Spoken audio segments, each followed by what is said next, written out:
वैसे इस दुनिया में लड़की होना ही जीवन को काफी कठिन बना देता है, और जब आप दिखने में अच्छे ना हो, पढ़ाई लिखाई में भी अच्छे ना हो, तब सोचे कठिनाई का लेवल क्या होता होगा। संध्या बचपन से ही पढ़ाई लिखाई में कमजोर थी।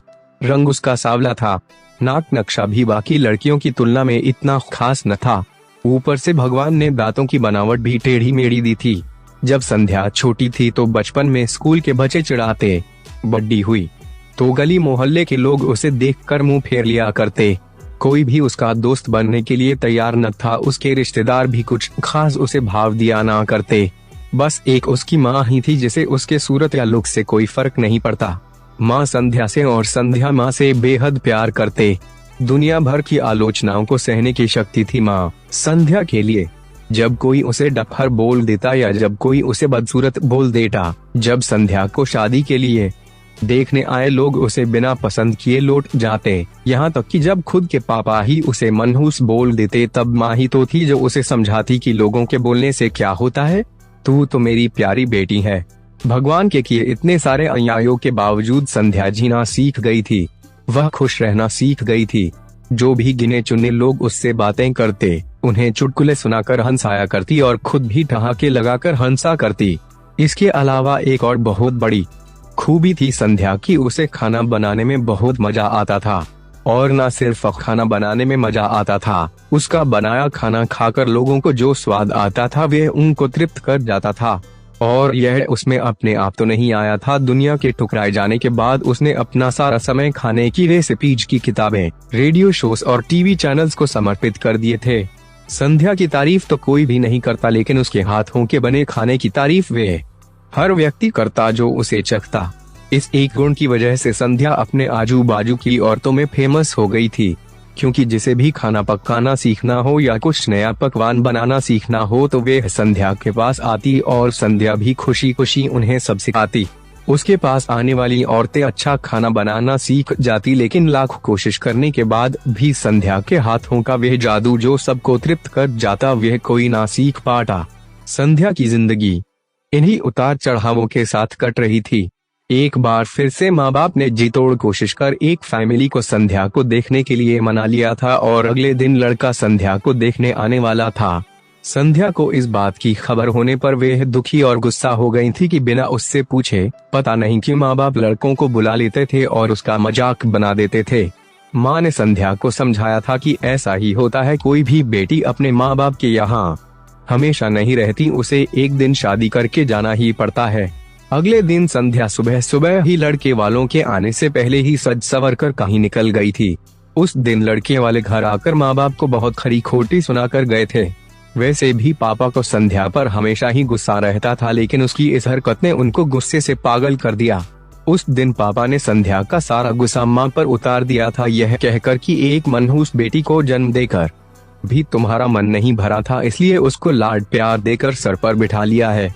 हमेशा अपनी बेटी के बारे में गलत बोलने वालों से नाराज रहने वाली माँ आज खुद संध्या से नाराज हो गई थी और वे अब संध्या के घर वापस आने की बेसब्री से राह देख रही थी ताकि अपना गुस्सा उस पर उतार सकें। सूरज ढलने से पहले संध्या घर लौट आई थी। उसके चेहरे पर एक अजीब सी खुशी थी। हाथों में एक चेक था और एक सर्टिफिकेट भी। संध्या माँ से कुछ कहना चाहती थी, लेकिन इससे पहले कि संध्या अपने मुंह से एक भी शब्द कह पाती, माँ ने उसे खरी खोटी सुनाना शुरू कर दिया। गुस्से में माँ बोलते बोलते ये इतना कुछ बोल गई कि संध्या ने कभी सपने में भी नहीं सोचा था। माँ ने कहा, बाकी सभी लोग सही थे, तुम सच में मनहूस हो। तुम्हारी वजह से हर कोई परेशान है। अच्छा होता जो तुम पैदा होते ही मर जाती, यह दिन न देखना पड़ता हमें।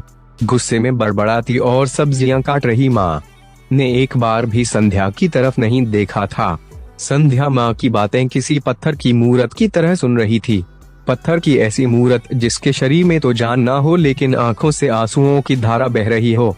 संध्या ने माँ से पूछा, माँ क्या सच में तुम भी चाहती हो कि मैं मर जाऊं?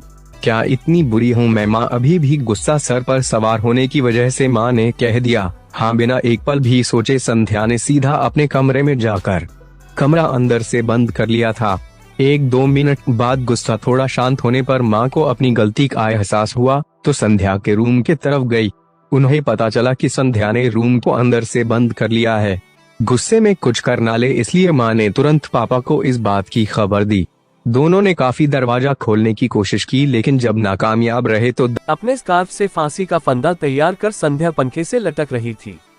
ज्यादा वक्त नहीं हुआ था, वह सिर्फ बेहोश हुई थी। माँ पापा ने तुरंत उसे पंखे से अलग किया और बेड पर लेटाया। पापा ने तुरंत डॉक्टर को फोन किया। तब माँ का ध्यान बेहोश पड़ी संध्या के हाथ में पकड़ी एक चिट्ठी और पास ही में पड़े 5 लाख के चेक और 5 स्टार होटल में शेफ की नौकरी के लिए कंफर्मेशन लेटर पर पड़ी, जो संध्या अपने साथ लाई थी। माँ और पापा ने वह चिट्ठी खोलकर पढ़ी जो उसने अभी अभी लिखी थी। चिट्ठी कुछ इस प्रकार थी। मम्मी और पापा, मैं जानती हूँ मेरे जन्म से लेकर आज के दिन तक मैंने ऐसा कुछ भी नहीं किया है जिस पर आप गर्व कर सके, लेकिन मैं आपको बताना चाहती थी कि आज मैं खाना पकाने के नेशनल लेवल कंपटीशन को जीत चुकी हूँ और यह 5 लाख का चेक मुझे प्रथम स्थान पर आने के लिए मिला था। जजीज को मेरा खाना इतना पसंद आया था कि उन्होंने मुझे एक बहुत बड़े होटल में बतौर मास्टर शेफ की नौकरी के लिए कंफर्मेशन लेटर ही दे दिया था।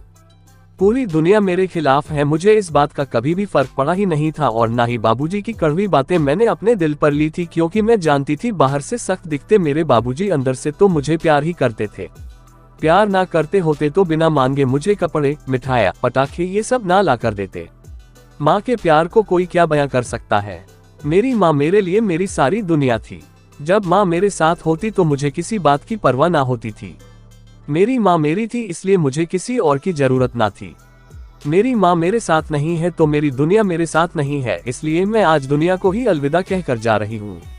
मैं जानती हूँ आपने कभी ना कभी भगवान से ये दुआ जरूर मांगी होगी कि अगले जन्म में मेरे जैसी औलाद ना मिले, लेकिन मैं हमेशा ये प्रार्थना करती थी कि अगले जन्म में तो क्या मेरे हर जन्म में मुझे आप जैसे ही माता पिता मिले, और आज भी यही प्रार्थना करके उसी भगवान के पास जा रही हूँ।